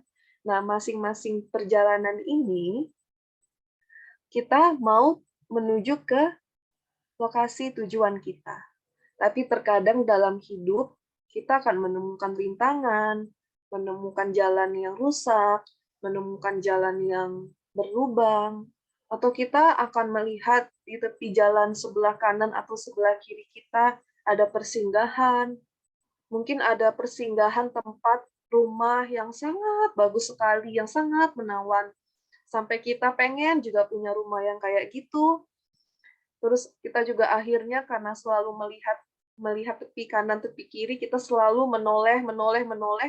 Ya kalau misalnya kita selalu menoleh dan fokus ke tempat orang lain, kita akan terhambat menuju ke lokasi tujuan kita dalam perjalanan ini, dalam perjalanan kehidupan ini. Tapi kalau misalnya kita mengurangi toleh kanan, toleh kiri, kecuali hal yang seperlunya aja, kita fokus ke depan mata, fokus ke dalam hidup kita untuk ke depannya sampai nanti menentukan tempat tujuan kita, titik tujuan kita, maka kita akan sampai dengan lancar dan dengan tepat waktu.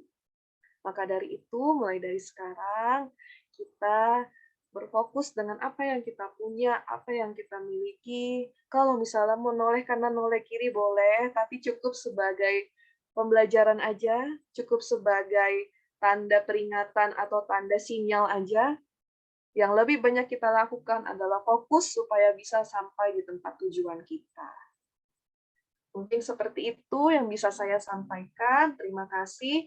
Dan ada closing statement mungkin yang bisa saya sampaikan sebelum saya tutup. Jadi, FOMO ini memang tidak selalu ya menjadi kondisi yang parah dan mengganggu aktivitas kita sehari-hari. Tapi tidak ada salahnya kalau kita menekan rasa takut ini sebisa mungkin. Menjaga kepuasan terhadap hidup sendiri adalah salah satu cara untuk menjaga kesehatan mental. Jadi cobalah untuk menghindari hal-hal yang bisa meningkatkan FOMO dan coba untuk menikmati hidup sendiri mulai dari hari ini. Syukuri, pelajari, dan banyak introspeksi bermuhasabah diri. Sekian dari saya ucapkan terima kasih dan mohon maaf kalau tadi selama kita sharing info saya melakukan kesalahan kata dan perbuatan. Saya serahkan ke Mbak Mia selaku moderator. Baik, terima kasih pada Kak Zuni yang telah memberikan materinya yang sangat luar biasa. Jadi FOMO ini sebenarnya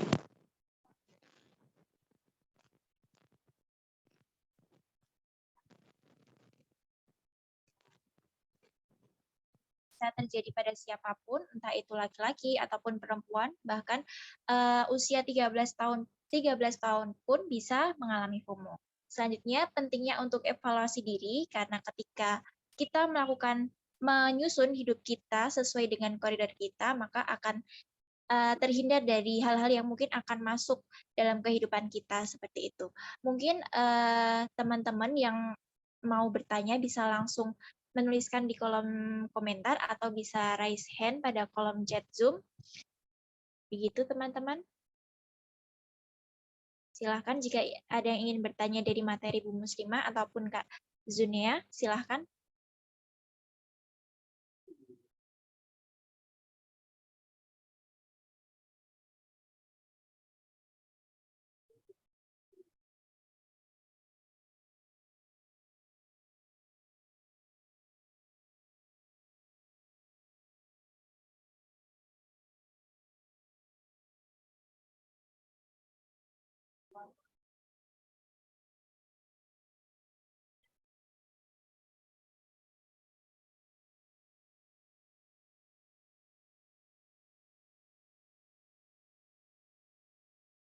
Oke, mungkin jika belum ada yang bertanya, saya ingin bertanya terkait misalnya terkait FOMO ini. Misalnya kita terlalu fokus dengan pencapaian orang lain, apakah itu tuh nanti selain tadi yang telah dijelaskan dampak-dampaknya, apakah akan menjadi diri kita seperti apa gitu Kak? Misalnya kita jadi melakukan sesuatu menjadi orang lain itu dijadikan patokan kita untuk maju, kemudian apakah ada dampaknya yang lebih membuat diri kita ini semakin kamu bukannya maju malah semakin tertekan karena patokan diri kita ini orang lain seperti itu, Kak.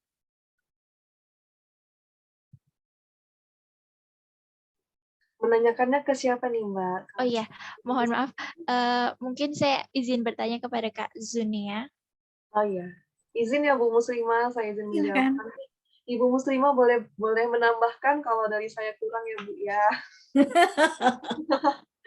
Iya, Silakan. makasih Mbak Mia pertanyaannya. Jadi kalau ini saya ini ya mencoba menyimpulkan dulu ya. Jadi tadi Mbak Mia bertanya kalau kita jadikan pencapaian orang lain ini sebagai suatu patokan untuk kita maju begitu ya.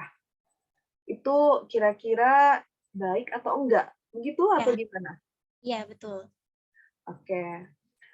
Sebenarnya ketika kita menjadikan orang lain itu sebagai suatu patokan, itu bukanlah hal yang parah ya, maksudnya bukan hal yang bermasalah gitu.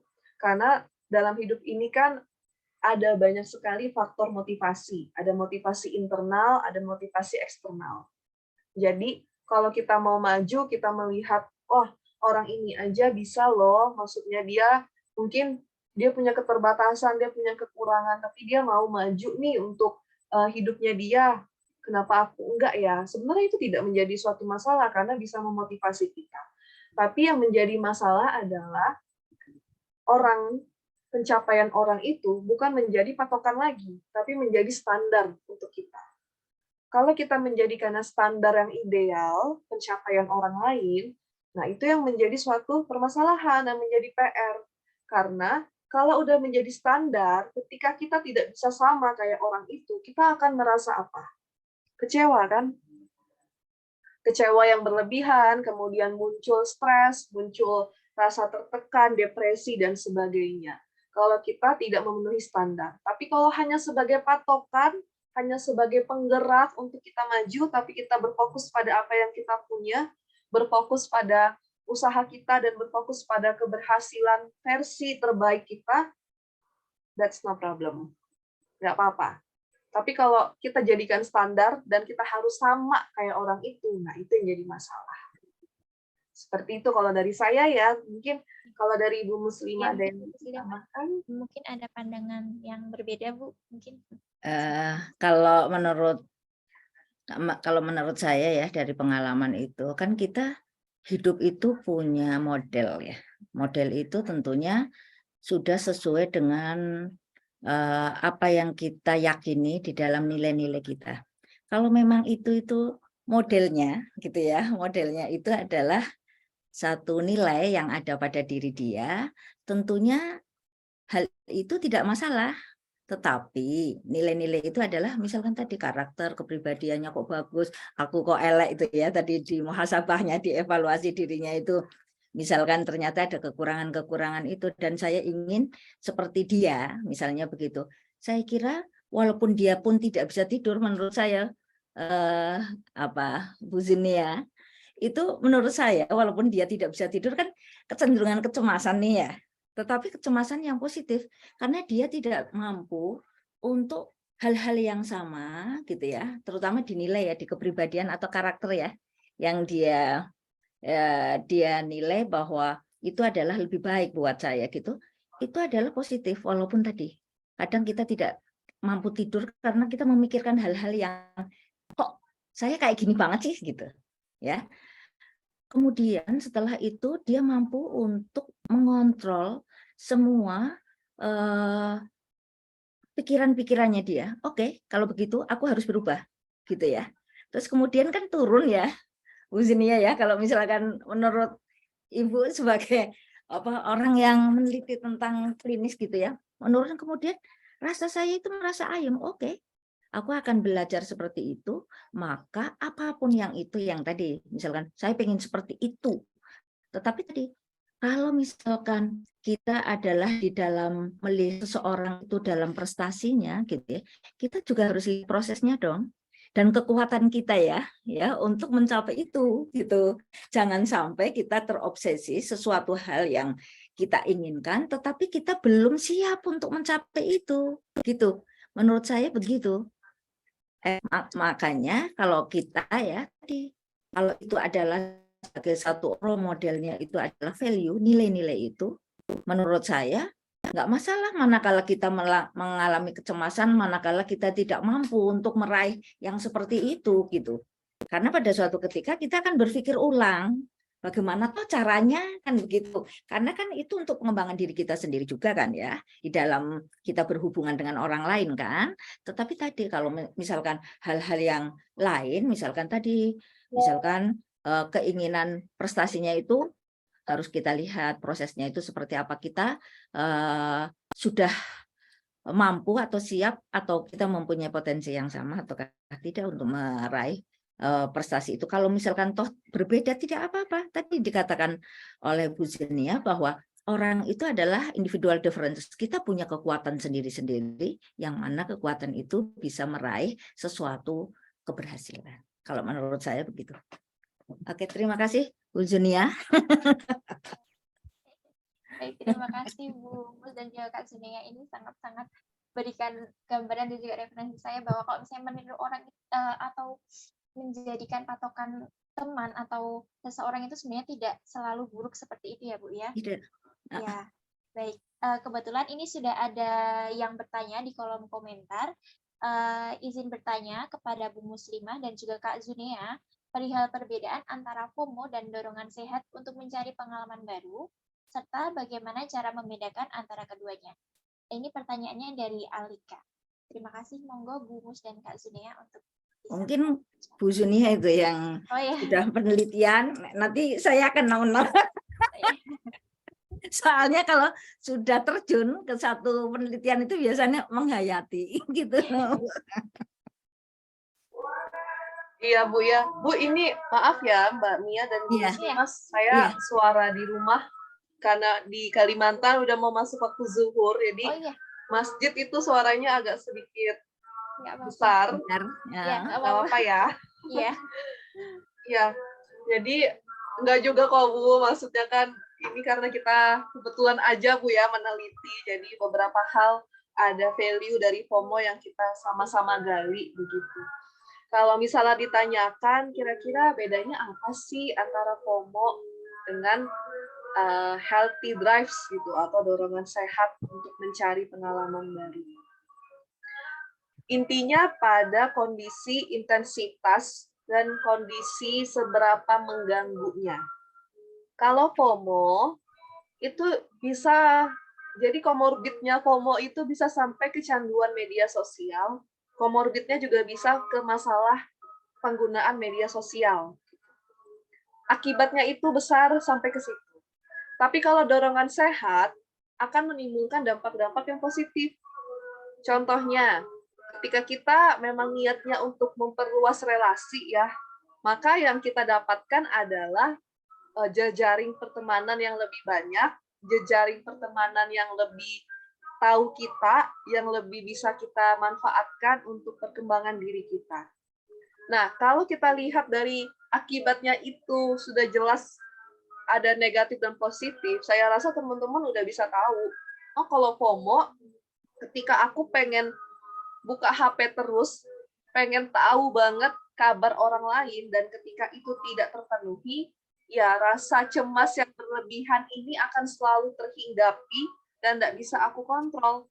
Makanya perlu namanya komitmen dalam diri. Nah, kalau misalnya dorongan sehat, kita bisa mengikuti komitmen itu. Oke, cukup sampai di waktu tertentu aja aku mencari teman di media sosial, atau misalnya aku pengen tahu kabar teman aku, cukup sampai situ aja. Tapi kalau misalnya teman-teman udah nggak bisa mengendalikan, nah itu bisa nanti ranahnya ke FOMO. Gitu. Jadi cara perbedaannya kalau dari saya seperti itu ya, singkatnya. Oke, mungkin saya akan menambahkan, tetapi ini tolong juga dikoreksi ya Bu Zunia, karena tadi kalau kita kalau FOMO ya kecenderungannya kan kita ingin melihat, mengupdate semua apa yang ada di dunia medsos itu, kemudian itu berulang-ulang, apakah nantinya juga akan seseorang itu menderita kompulsif? Yang saya ingin tanya itu sama Bu Zinia, karena tadi kalau kita lihat gitu ya, itu yang saya tadi katakan bahwa mungkin orang ini tidak sehatnya itu salah satunya akan kecenderungan ke sana. Gitu. Kan misalkan ya, tadi melihat terus ada kecenderungan ingin gitu ya. Terus kalau tidak gitu, rasanya ada sesuatu yang hilang gitu ya. Sesuatu yang hilang. Kemudian tentunya dorongan sehat itu adalah sesuatu yang positif dan kita bisa medsos dengan hal-hal yang tadi yang Bu Zunia sudah terangkan bahwa sudah tadi katakan bahwa banyak hal loh yang positif yang bisa untuk mengembangkan diriku gitu ya. Apa saja yang kurang pada diriku tadi muhasabahnya udah, kemudian kita menggali sesuatu hal yang positif-positif itu untuk pengembangan diri. Makanya tadi saya katakan bahwa sebetulnya medsos itu bisa ber apa ya bermata dua, bisa negatif, bisa positif. Tetapi bagaimana kita gitu ya sebagai orang pengguna itu mampu untuk memperlakukan senjata ini. Gitu ya. Mau yang mana? Kalau memang itu positif, kita akan menggunakan itu tadi misalkan kita ingin tahu tentang teman saya misalkan sudah lama nggak ketemu, kita tahu itu berinteraksi sosial walaupun lewatnya adalah medsos karena ini lebih mudah ya. Kayak misalkan Bu Zunia dengan Bu Izah di sini, Bu Zunia di sana, tetapi kan relasinya tetap terjalin, interaksinya tetap terjalin, ya. Tetapi kan tidak ingin tahu mana ini Bu Zunia itu ada di mana, lagi makan apa, terus gitu ngikutin. Nah, kita pusing sendiri gitu ya. Maka dari itu intinya bahwa yang namanya sesuatu hal itu bisa kita gunakan ya. Kalau misalkan itu medsos tadi dikatakan juga oleh Bu Zunia itu bahwa tidak selalu dengan menggunakan medsos gitu ya. Itu mata dua, yang satu positif, yang satu negatif. Untuk pencapaian dorongan orang sehat itu tentunya hal-hal yang positif itu yang bisa membangun diri kita untuk pengembangan pribadi kita sesuai dengan tugas perkembangan kita masing-masing ya, Bu Zunia ya. Misalkan kita umurnya sudah 18, berbeda dong harusnya dengan umur yang 30, kan begitu ya. Saya kira itu.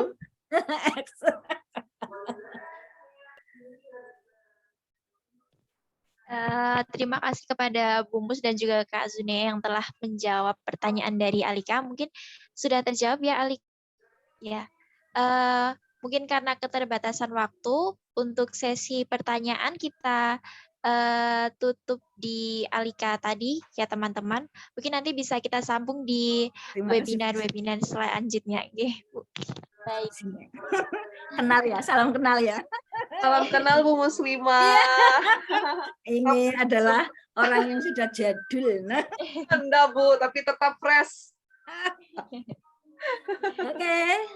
Baik teman-teman, alhamdulillah kita telah sampai di penghujung acara. Terima kasih banyak saya ucapkan kepada para narasumber, Ibu Muslimah dan juga Kak Zunia, serta para peserta yang telah menyimak webinar kali ini dari awal sampai akhir acara selesai. Semoga banyak ilmu yang didapatkan dari pemateri-pemateri kita yang tentunya sangat berkompeten ini, dan semoga ilmu yang telah kita dapatkan dapat diaplikasikan dalam kehidupan sehari-hari. Baik, karena kita telah sampai di acara kelima atau penghujung, saya selaku Master of Ceremony dan juga moderator mengucapkan terima kasih kepada narasumber serta para peserta yang telah menyimak acara sampai akhir. Semoga ilmu yang telah disampaikan bermanfaat serta dapat diaplikasikan dalam kehidupan kita sehari-hari. Saya mewakili panitia yang bertugas menyampaikan mohon maaf atas segala kekurangan, salah kata, dan perbuatan selama acara ini berlangsung. Sekian, wassalamualaikum warahmatullahi wabarakatuh. Selamat siang dan sampai bertemu kembali pada acara webinar Biro Psikologi selanjutnya. Terima kasih. Terima kasih Bu Mus, Kak Zunia. Terima kasih. Terima kasih Bu Zunia, kita kenal. Iya Bu. Salam kenal Bu. Ya, yuk. Terima kasih. Waalaikumsalam. Terima kasih semuanya. Terima kasih kita bisa live ya. Makasih semuanya. Sehat ya Ibu Muslimah ya. Iya, sehat juga ya. Ya, semoga bisa bertemu ya. Tetap sehat ya. Ketemu darat semoga ya. bisa bertemu nanti. Ya, insya Allah. Oke, terima kasih ya. Iya, terima kasih Bu Muslimah. Ya, assalamualaikum. Waalaikumsalam. Terima kasih.